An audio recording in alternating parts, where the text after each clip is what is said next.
A very good morning to all of you dear students. Welcome back to Gyan Manjari Modern School YouTube channel. Myself Disha Pandya and today I am going to teach you English grammar of standard 3rd. Well students, in our previous session we revised unit number 7. That was pronouns. Okay, हमने pronouns unit complete किया and then again उसकी exercise, focus, practice and extension also repeatedly हमने यहाँ पर की. Okay, so today we are going to revise unit number 8 degrees of comparison and unit number 9 articles a, an and the. Okay, we know that we use adjectives to give more information about nouns. Adjectives क्या होते हैं? जो कि nouns के बारे में हमें more information provide करे. Nouns means किसी भी चीज़, place, thing, animal, living और नॉन लिविंग थिंग का नेमिंग वर्ड, जिस नाम से हम उसे पुकारते हैं उसको बोला जाता है नाउन. और एडजेक्टिव वो वर्ड्स है जो कि नाउन या तो प्रोनाउन के मीनिंग में कुछ ऐड करते हो. ये सब हमने प्रीवियसली देख लिया था. ठीक है, देन एग्जाम्पल्स भी देखे थे हमने एडजेक्टिव्स के, जैसे कि ट्री. ट्री एक नाउन है. अगर हम ट्री के आगे टॉल लगा देते हैं तो क्या हो जाता है? ट्री है लेकिन कैसा है? लंबा, tall tree. So here tall ने ट्री के नाउन के अंदर कुछ ऐड किया, मोर इन्फॉर्मेशन प्रोवाइड की. Okay, so here tall is an adjective and tree is a noun. ये सब हम एडजेक्टिव्स और नाउन के बारे में कई बार रिपीट कर करके जान चुके हैं. Okay, now when we compare the qualities of two nouns we add er to the adjectives and use then after the adjectives. देखिए यहाँ पर क्या कहा गया है कि हम जब भी किसी भी दो ऑब्जेक्ट की क्वालिटीज़ के बारे में कंपैरिजन करते हो, कंपैरिजन मीन्स तुलना करना, अच्छा है, बुरा है, ठीक है, एक एक से ज़्यादा अपर है, एक एक से ज़्यादा डाउन है, ऐसे जो तुलना होते हैं उनको क्या कहा जाता है? कंपैरिजन. हम जब भी किसी दो ऑब्जेक्ट के बारे में कंपैरिजन करते हो तब हमें एडजेक्टिव के पहले एडजेक्टिव के पहले देन का यूज़ करना पड़ता है और एडजेक्टिव को er लगाना होता है जब हम दो ऑब्जेक्ट के बीच में कंपैरिजन करते हो. And for some adjectives we do not add vr, instead added more word. ठीक है, कुछ एडजेक्टिव ऐसे भी होते हैं जिसके पीछे ओनली er लगा देने से वो डिग्री ऑफ कंपैरिजन नहीं हो जाती, उनके आगे मोर लगाना पड़ता है. ओके,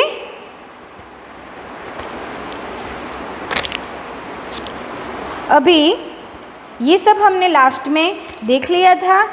ठीक है, नाउ समथिंग अबाउट कंपेरिटिंग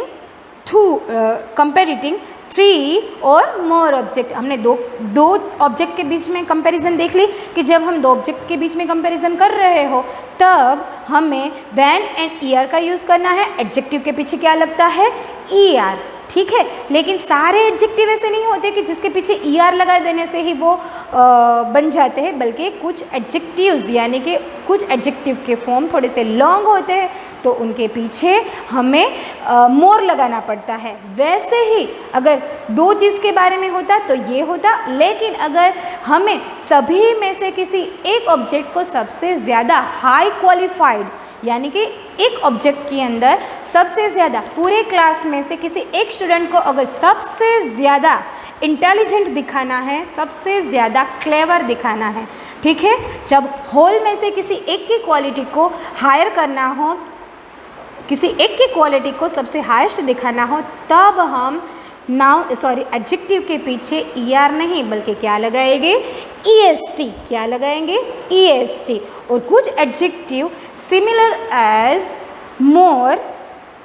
ओके, कुछ एडजेक्टिव ऐसे भी होते हैं कि जिनके पीछे ओनली est लगा देने से वो हायर नहीं हो जाते, उनके पीछे उनके आगे मोस्ट लगाना पड़ता है। जैसे कि हमने आगे देखा था कि दो ऑब्जेक्ट के बीच में जब तुलना करनी हो और एडजेक्टिव का फॉर्म थोड़ा लॉन्ग हो तो हम मोर, जैसे कि एडजेक्टिव है ब्यूटीफुल तो हम क्या लगाएंगे, मोर ब्यूटीफुल।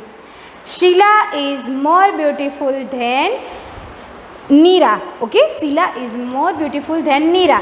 अगर शीला को हमें सबसे ज़्यादा ब्यूटीफुल दिखाना है तो हम ये सेंटेंस कैसे बनाएंगे, Sheela is most beautiful than the other girls. Okay, ये सब हमने डिग्रीज ऑफ कंपैरिजन के एक्सप्लेनेशन के वक्त देख लिया। Now we are moving forward quickly to the exercises. Okay, we will repeat the exercises again. एक बार तो हमने कर ही ली है, हम सेकंड टाइम करेंगे तो ये हमें और ज़्यादा अच्छे से याद रह जाएगा। नाउ यहाँ पर हम करेंगे फोकस। हम दो एक्सरसाइज करेंगे, फोकस एंड एक्सटेंशंस। सिमिलरली हम आर्टिकल्स में भी दो एक्सरसाइज करेंगे, focus and extension. Okay, question number A. Question number A क्या है, fill in the blanks with the correct form of the adjectives given in the brackets, don't forget to add then. The first one has been done for you. Okay, first आपको यहाँ पर करके दी ही है, सो हम second से start करते हैं। And our second blank is a mango. I think learning Hindi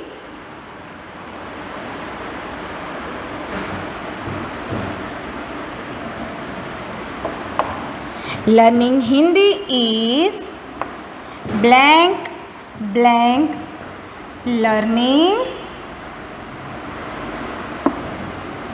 Sanskrit.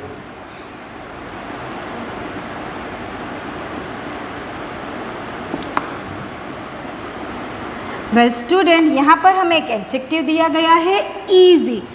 The full sentence is I think learning Hindi is blank and blank learning Sanskrit. और हमारा एडजेक्टिव है ईजी। ईजी का हमें यहाँ पर ब्लैंक में यूज़ करना है और हमें क्वेश्चन में ही कहा गया था कि don't forget to add than. Okay, so हम ये सेंटेंस कैसे करेंगे, लर्निंग हिंदी इज ईजी हमारा एडजेक्टिव है और हमें इसको कंपेयर करना है संस्कृत के साथ। सो जैसे कि मैंने पहले कहा था, हम इसके पीछे क्या लगाएंगे, ई आर, ईजियर। तो क्या हमारा स्पेलिंग का नया फॉर्म होगा, easier. And don't forget to put than. So यहाँ पर क्या आएगा, धैन, क्योंकि संस्कृत एंड हिंदी के बिटवीन कंपैरिजन यहाँ पर हो रहे हैं। So our full sentence is I think learning Hindi is easier than learning Sanskrit. Okay students, now our question number 3।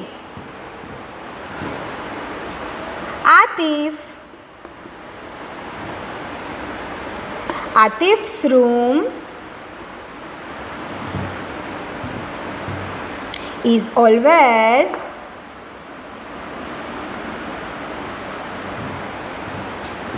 blank and blank his sister's room. His sister's room. And यहाँ पर हमें कौन से एडजेक्टिव का यूज़ करना है, क्लीन। यहाँ पर हमारा एडजेक्टिव है क्लीन। क्लीन का यूज़ करके हमें इस सेंटेंस को रिफिल करना है। आतिफ्स रूम इज़ ऑलवेज, आतिफ का रूम हमेशा उसकी सिस्टर के रूम से क्लीन रहता है। ओके, सो हम यहाँ पर एज अबव क्लीन के पीछे क्या लगाएंगे, E are, cleaner than her sister.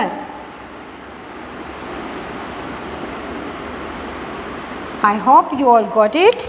Now question number 4. A car is blank blank blank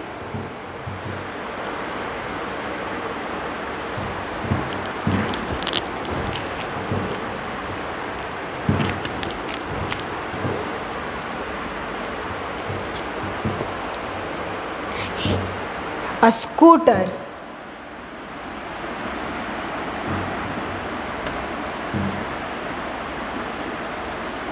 And here our adjective is expensive, यानी कि कीमती.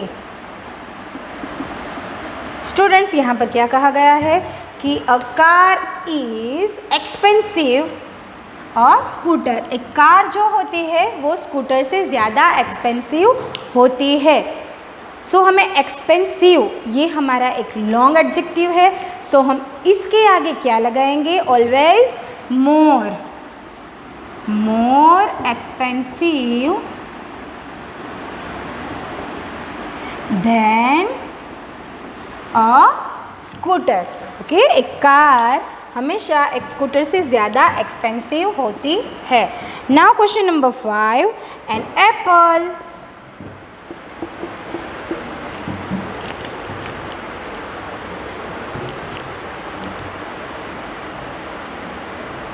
An apple is blank.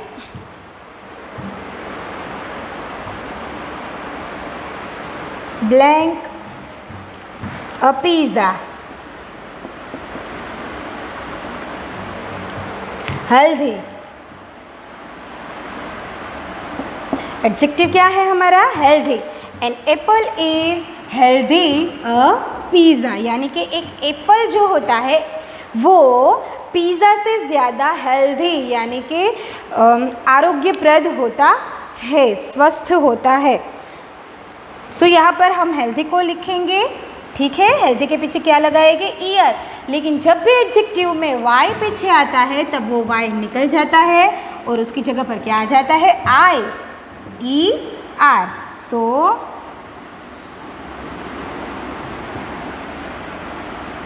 healthier.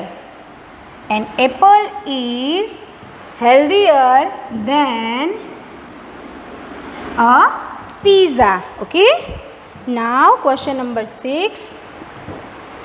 The teacher's desk is the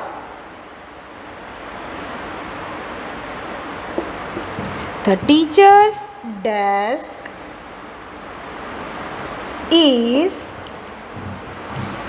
blank blank mine. हमारा adjective है big. Okay, teacher की desk जो है वो मेरी डेस्क से ज़्यादा बड़ी है. बिग के पीछे हम क्या लगाएंगे? E R, bigger. Than mine. ये जो रिपीटेशन हुआ फोकस एक्सरसाइज का, आई होप स्टूडेंट्स कि अब आपको डिग्रीज ऑफ कंपैरिजन का ये लेसन नंबर 8 ज़्यादा समझ में आ गया होगा. Okay students, now we are moving forward to practice exercise. Sorry, मैंने आपको पहले बोला था कि हम यूनिट में फोकस एंड एक्सटेंशन करेंगे. नहीं, हम यूनिट में फोकस एंड प्रैक्टिस करेंगे. एक्सटेंशन आपको होमवर्क में करना है अपने आप. Okay, so here practice.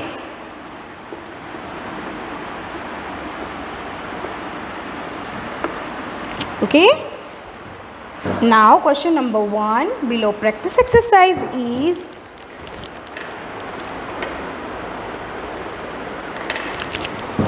choose the correct option for each of the following sentences. एक सेंटेंस है and then between the sentence आपको 3 ऑप्शंस दिए गए हैं. तो सूटेबल ऑप्शन को चूज करके आपको सेंटेंस को कंप्लीट करना है. Okay, I am going to write the sentences here. Preeti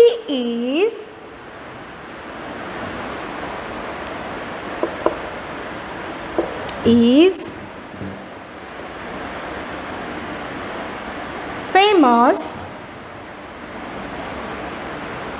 famouser than, most famous than,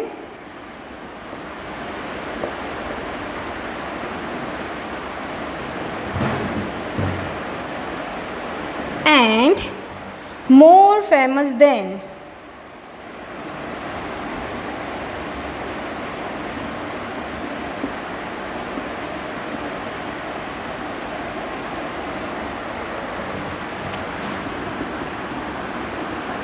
than her elder brother. Her elder brother. ये हमारा सेंटेंस है कि जो प्रीति नाम की एक लड़की है वो अपने भाई से ज़्यादा फेमस है। देखिए यहाँ पर कंपैरिजन किन दोनों के बीच में है, प्रीति एंड हर ब्रदर, जिसमें प्रीति को अपने भाई से ज़्यादा फेमस दिखाया गया है। ठीक है, सो ये सेंटेंस हुआ कंपैरेटिव डिग्री का। सो यहाँ पर कौन सा ऑप्शन सही रहेगा, ये वाला, more famous than. Preeti is more famous than her elder brother. Okay, now question number 2,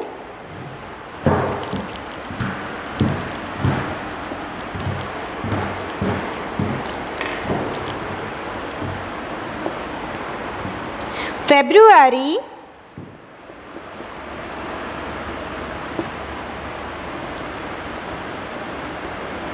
is shorter than or the shortest of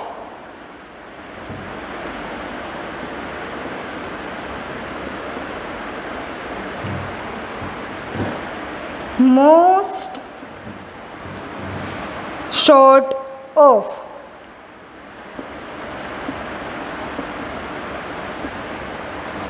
all the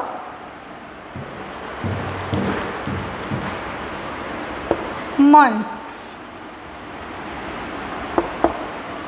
Now look over the sentence. February is shorter than, February is all the months.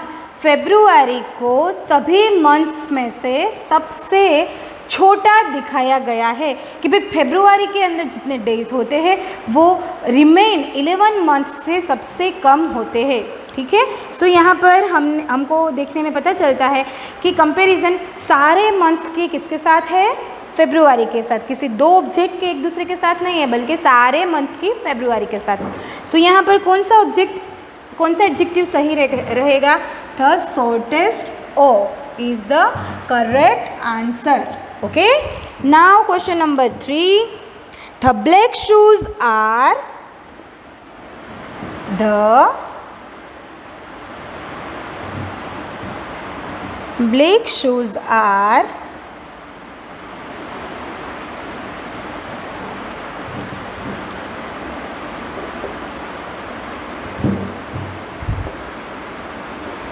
dirtier than, more dirty than,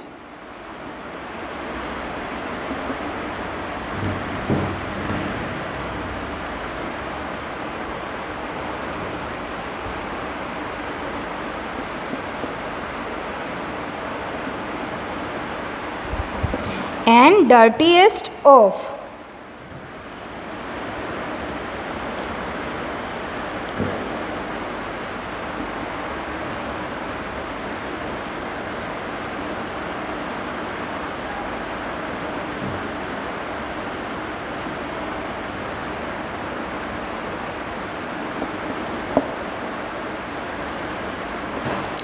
The brown shoes।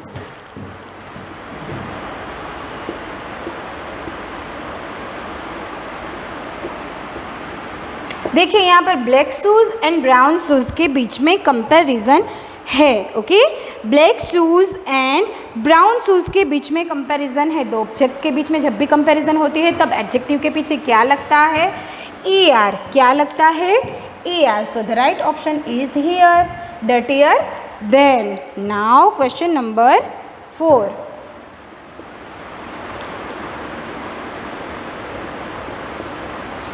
and here it is, Anshu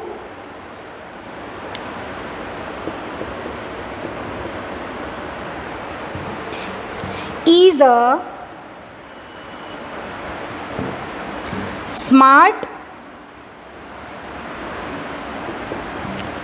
smarter and smartest,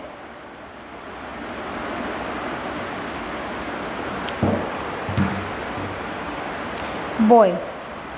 देखिए यहाँ पर अंशु की comparison किसी के भी साथ में नहीं की गई है, बल्कि सभी बॉयज़ में अंशु को सबसे ज़्यादा स्मार्ट दिखाया गया है।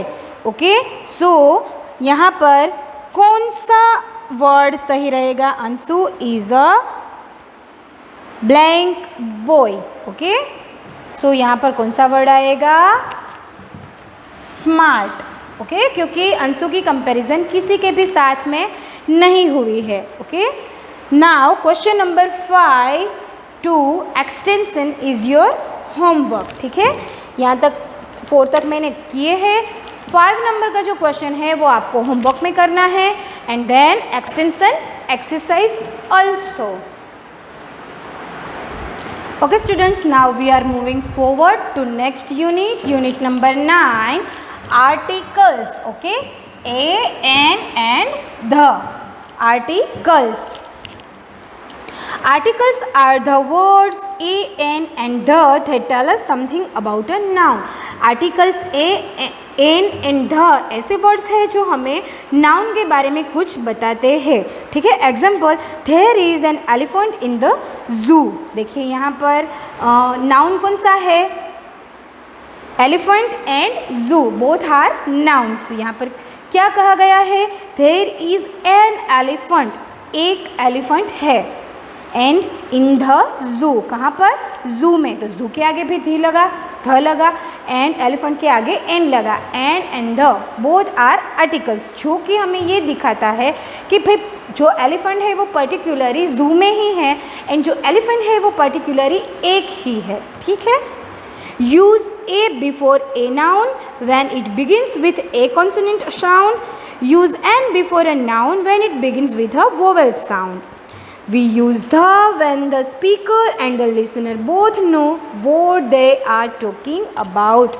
ओके, यहाँ पर क्या कहा गया है कि ए एंड एन का यूज़ कहाँ पर होता है कि भाई जो भी चीज़, वस्तु, प्लेस, थिंग, लिविंग और नॉन लिविंग, जिसके भी बारे में हम बात कर रहे हैं, वो ऑब्जेक्ट अगर सिंगुलर है यानी कि एक है, और जो ऑब्जेक्ट जिस नाउन के बारे में हम बात कर रहे हैं उस नाउन के स्पेलिंग का स्टार्टिंग अगर कॉन्सोनेंट साउंड के साथ होता है, जैसे कि जैसे कि हाउस। ओके, ये जो हाउस एक नाउन है जिसका पहला वर्ड क्या है? H, and H is a consonant sound. Okay, 2 type के साउंड होते हैं, consonant and vowel. Vowel sound कौन कौन से है? 5 है, जैसे कि I, O, U, E. Okay, I, E, O, U and A are vowel sound, and बाकी के जो रिमेनिंग लेटर्स है वो सारे कौन से हैं? Consonant sound. I repeat again and listen to me very carefully, क्योंकि ये जो यूनिट है आर्टिकल्स, ये बेसिकली डिपेंडेंट है कॉन्सोनेंट एंड वोवेल साउंड्स के ऊपर।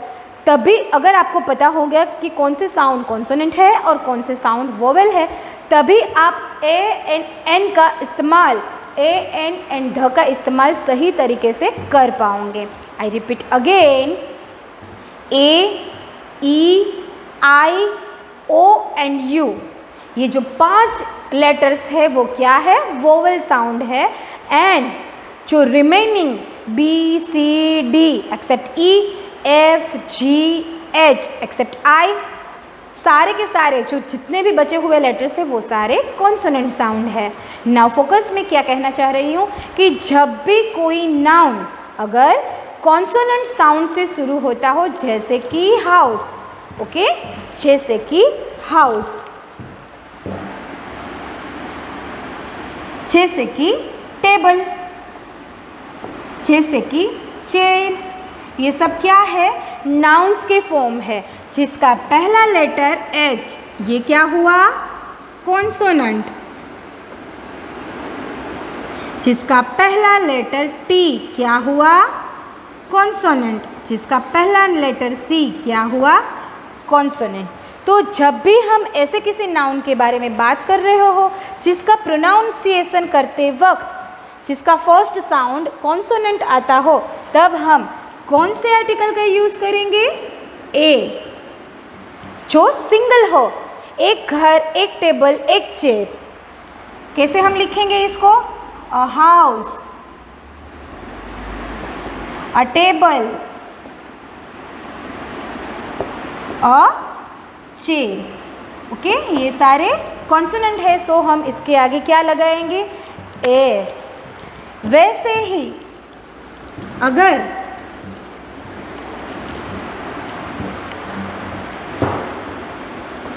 Apple,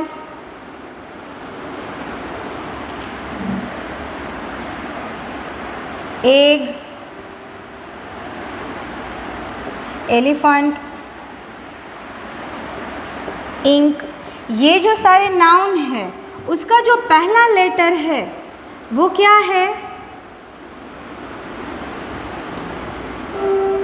vowel. क्या है? वोवेल।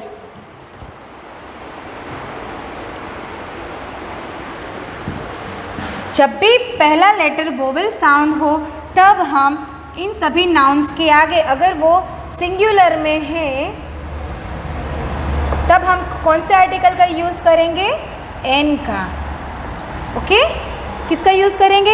एन का। बस यही है इसका यूज़, ए एन एन का। आपको सिर्फ इतना ही याद रखना है कि कॉन्सोनेंट साउंड के पहले ए, वोवेल साउंड के पहले एन, और जो भी नाउन के बारे में हम बात कर रहे हो वो क्या होना चाहिए?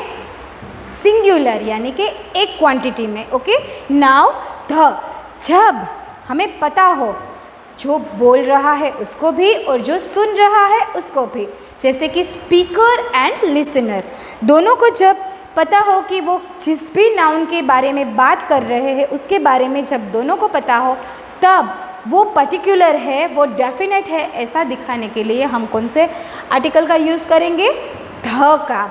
ठीक है, कौन से आर्टिकल का यूज़ करेंगे? ध का। ठीक उसी तरह से हम ध को डिफरेंट प्रोनाउंस करेंगे। कभी कभी हम ध भी बोल सकते हैं एंड समटाइम्स हम उसका प्रोनाउंसिएशन एज धी भी करेंगे। ध एंड धी। तो जब भी नाउन कॉन्सोनेंट है तब हम ध बोलेंगे एंड जब भी नाउन वोवेल है तब हम धी बोलेंगे। ओके, वैसे ही कुछ और भी रूल्स है ध के कि use the before things that are unique. जो यूनिक चीज़ें हैं पूरी यूनिवर्स में, सिंगल है, उसके आगे भी ध का इस्तेमाल होगा। जैसे कि I love looking at the sun at dawn. ये जो सन है वो सिंगल है, यूनिक है, इसीलिए सन के आगे ऑलवेज ध का यूज़ होगा। ठीक है, वैसे ही use the with names of rivers, seas, group of islands and mountain ranges. नदी के नाम के आगे, पहाड़ों के नाम के आगे, आइलैंड के नाम के आगे, माउंटेन रेंजेस के नाम के आगे ऑलवेज किसका इस्तेमाल होगा? द का, क्योंकि ये सब क्या है? पर्टिकुलर इस कैटेगरी में रखे गए हैं कि ऑलवेज इस नाउन्स के आगे ऑलवेज ध का ही इस्तेमाल होगा। ठीक है, ये सब आपको ध्यान में रखना है। और अब हम करेंगे प्रैक्टिस एक्सरसाइज। एक बार हो गए हैं, आज हम उसका रिपीटेशन करेंगे। ठीक है,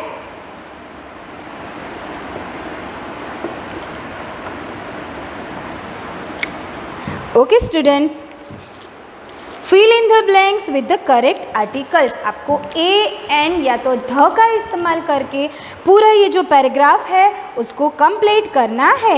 now I am going to write the whole paragraph. किसका इस्तेमाल करना है आपको? ए एन या तो ध का। ठीक है, स्कीपी वॉज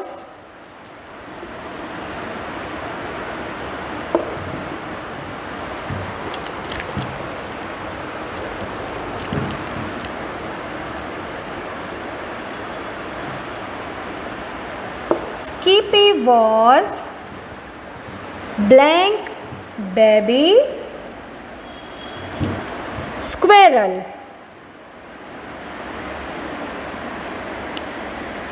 Skip, ये जो स्कीपी है यहाँ पर क्या नाउन यूज़ हुआ है? स्कीपी। जो कि एक बेबी स्क्वेरल यानी कि एक गिलहरी होती है स्क्वेरल, उसकी बेबी यानी कि उसका बच्चा है। ठीक है, सो यहाँ पर कौन से आर्टिकल का यूज़ होगा? ए, स्केपी वॉज अ बेबी स्क्वेरल, क्योंकि यहाँ पर बेबी स्क्वेरल दोनों में जो फर्स्ट लेटर है वो कॉन्सोनेंट है, सो कॉन्सोनेंट है, सिंगल है, इसलिए a. Now second sentence, he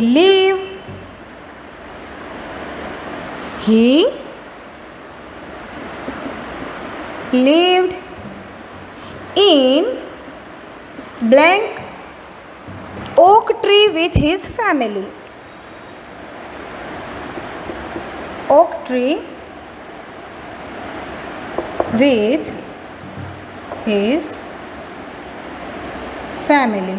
okay, वो एक ओक ट्री के ऊपर अपनी फैमिली के साथ रहती थी। एक ओक ट्री, यहाँ पर ओ वोवेल है। ओके, सो यहाँ पर हम कौन से आर्टिकल का यूज़ करेंगे? An oak tree with his family. There was blank tall building nearby. Tall building nearby.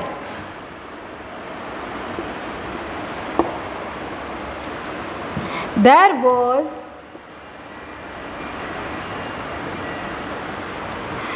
was blank family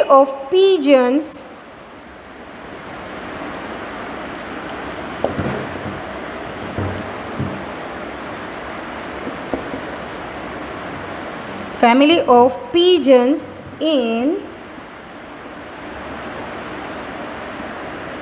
building. Okay, देखिए यहाँ पर there was blank tall building nearby. वहाँ पर एक टॉल यानी कि बड़ी सी इमारत थी। एक की बात की है, एक बिल्डिंग की बात की है, so we can use article a. Then in the next sentence, there was blank family of pigeons in blank building. पहले बिल्डिंग के बारे में बात हो गई है। The speaker and the listener both know about the noun. Okay, and pigeon के एक फैमिली के बारे में बात हुई है, so we can use the article a. There was a family of pigeons in the particular building. Okay, now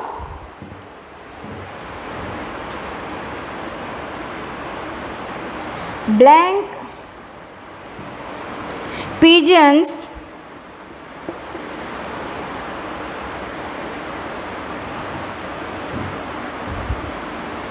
sat in blank building.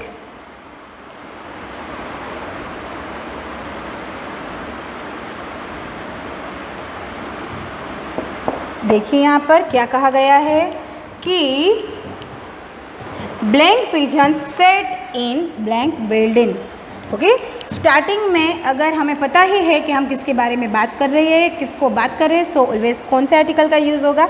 The pigeons, क्योंकि एक पिजन के बारे में बात नहीं हो रही है, एक से ज़्यादा पिजन्स के बारे में बात हो रही है, पूरे फैमिली के बारे में बात हो रही है, so obviously A N N तो आएगा नहीं। लेकिन ये बात तय है कि बात जिसके बारे में हो रही है वो पिजन्स है, सो हम यहाँ पर क्या लिखेंगे? Article the pigeons set in the building, क्योंकि बिल्डिंग में ही वो पिजन्स रहते हैं, ये हमें पता है।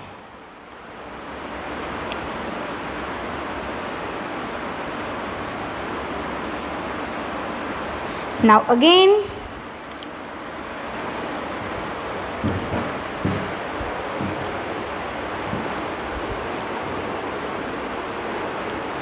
सॉरी, यहाँ पर रिमेन सेंटेंस जो है वहाँ पर बिल्डिंग नहीं था बल्कि ओक ट्री था।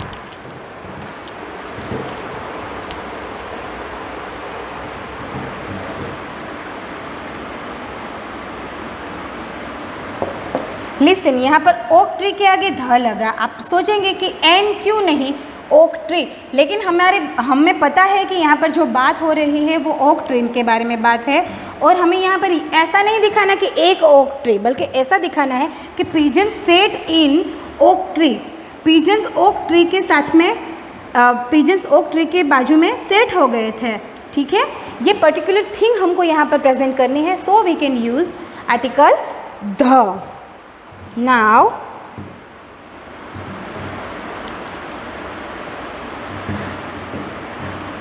ऑल डे लॉन्ग, पिजन पूरे दिन ओक ट्री के पास में रहते थे। Now Skippy like to run about on, स्कीपी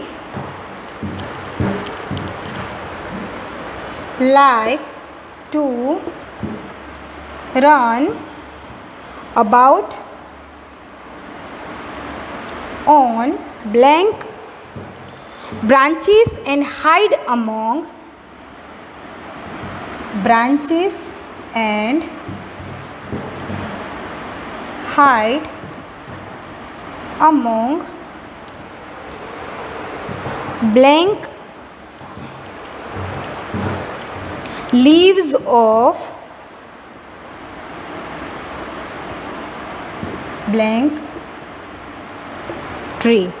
look over here, यहाँ पर क्या कहा गया है कि ये जो स्कीपी नाम की जो स्क्विरल थी, Skippy like to run about on branches, Skippy को ब्रांचेस यानी कि पेड़ की जो टहनियाँ होती है उसके ऊपर दौड़ना अच्छा लगता था। ओके, सो यहाँ पर आएगा the branches of and hide among the leaves of the tree. तीनों ब्लैंक में क्या आएगा? The, and hide among the leaves of the tree. Now next,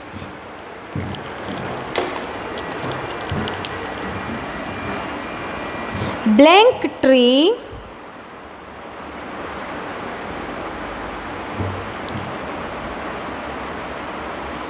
the pigeons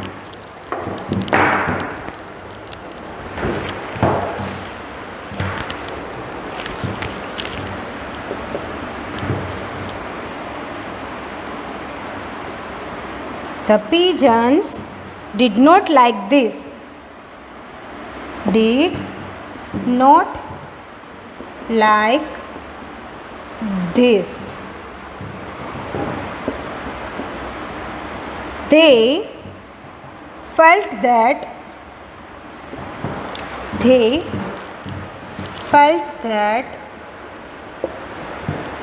Skippy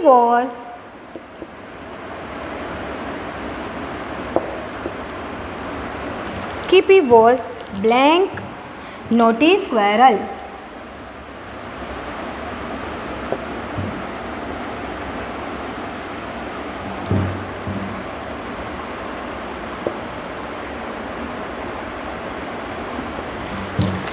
And in our last sentence,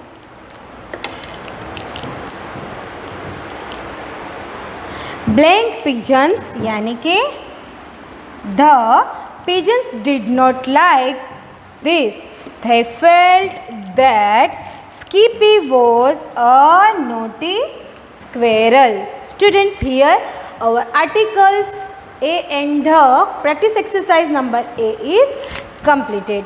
Now you have to do in homework that focus and extension exercise in your homework. I hope कि हमने यहाँ पर जो revision किया उससे आपको ये दोनों ही chapter adjective, degrees of comparison and articles a and the अच्छे से समझ में आ गए होंगे। आप अपने घर पर भी इसकी ज़्यादा से ज़्यादा प्रैक्टिस कीजिएगा, 2-3 बार कर लीजिएगा ताकि ये और अच्छे से आपको समझ में आ जाए। ठीक है, होमवर्क में मैंने जो आपको दिया वो आपको करना है एंड रिवीजन करना है। Okay, so see you in the next class. Till then stay home, stay safe, good bye.